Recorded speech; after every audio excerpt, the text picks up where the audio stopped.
He especially dreaded that his nose might be eaten away. Long ago, his face had been famous. Although time had disguised him, he still took pride in his appearance. I had seen a few of Lawrence Hutchison's movies from the 1940s and 50s. I liked them. He'd been a commanding presence on screen. Because he'd not appeared on camera for 5 decades, Hutch was less known for his acting than for his children's books about a swashbuckling rabbit named Nibbles. Unlike his creator, Nibbles was fearless. Film money, book royalties, and a habit of regarding investment opportunities with paranoid suspicion had left Hutch financially secure in his old age.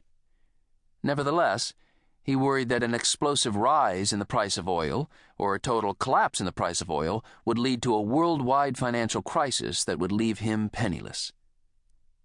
His house faced the boardwalk, the beach, the ocean. Surf broke less than a minute's stroll from his front door. Over the years, he had come to fear the sea. He could not bear to sleep on the west side of the house, where he might hear the waves crawling along the shore. Therefore, I was quartered in the ocean-facing master suite at the front of the house. He slept in the guest room at the back.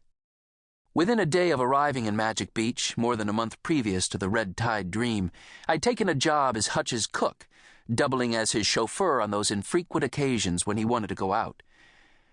My experience at the Pico Mundo Grill served me well. If you can make hash browns that wring a flood from salivary glands, fry bacon to the crispness of a cracker without parching it, and make pancakes as rich as pudding, yet so fluffy they seem to be at risk of floating off the plate, you will always find work. At 4:30 that afternoon in late January, when I stepped into the parlor with Boo, my dog, Hutch was in his favorite armchair, scowling at the television, which he had muted. "Bad news, sir?" His deep and rounded voice rolled an ominous note into every syllable.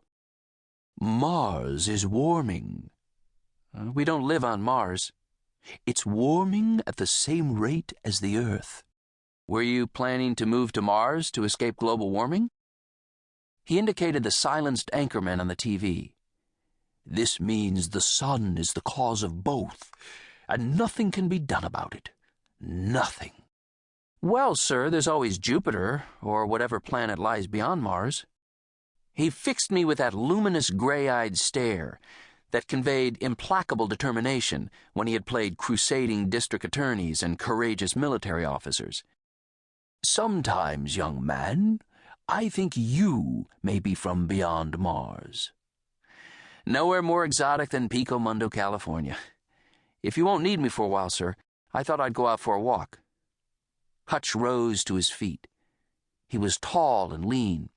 He kept his chin lifted but craned his head forward, as does a man squinting to sharpen his vision, which might have been a habit that he developed in the years before he had his cataracts removed. "Go out?" He frowned as he approached. "Dressed like that?" I was wearing sneakers, jeans, and a sweatshirt. He was not troubled by arthritis and remained graceful for his age. Yet he moved with precision and caution, as though expecting to fracture something. Not for the first time, he reminded me of a great blue heron stalking tide pools. "You should put on a jacket. You'll get pneumonia." "It's not that chilly today," I assured him. "You young people think you're invulnerable." "Not this young person, sir. I've got every reason to be astonished that I'm not already permanently horizontal."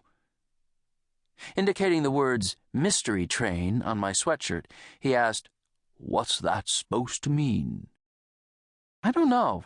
I found it in a thrift shop." "I've never been in a thrift shop." "You haven't missed much." "Do only very poor people shop there, or is the criteria merely thriftiness?" "They welcome all economic classes, sir." "Then I should go one day soon. Make an adventure of it." "You won't find a genie in a bottle," I said, referring to his film The Antique Shop. "No doubt you're too modern to believe in genies and such.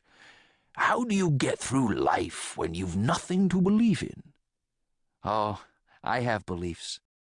Lawrence Hutchison was less interested in my beliefs than in the sound of his well